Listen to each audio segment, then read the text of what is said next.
નાની ઉંમરે વધુ એક વિદ્યાર્થીનું હાર્ટ એટેકથી મૃત્યુ થયું છે। એસએનસી સ્કૂલનો વિદ્યાર્થી વોલીબોલ રમતા રમતા જ ઢળી પડ્યો।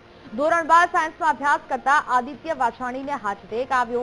રવિવારના રોજ સાંજે 7:15 કલાકે આ બનાવ બન્યો હોવાનું સામે આવી રહ્યું છે।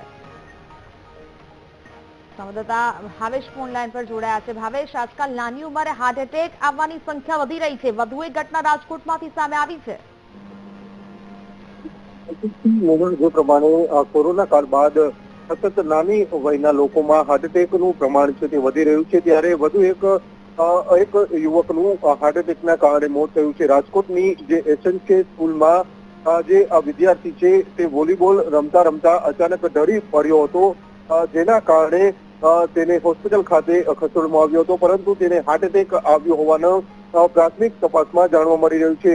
રવિવારે સાંજે આ પ્રકારની ઘટના બની હતી, જ્યારે પરિવારનો એકનો એક આ પુત્ર છે તે ધોરણ 12માં સાયન્સમાં અભ્યાસ કરતો હતો ને 18 વર્ષનો આ આદિત્ય વાછાણી નામના યુવકને અચાનક હાર્ટ એટેક આવતા તેનું ક્યાંક ને ક્યાંક મોત થયું છે। તેને લઈને ક્યાંક ને ક્યાંક જે કહી શકાય છે કે પરિવારજનો પર પણ આભ તૂટ્યાની પરિસ્થિતિ સર્જાઈ છે। જી બિલકુલ ભાવેશ, જાણકારી બદલ આભાર।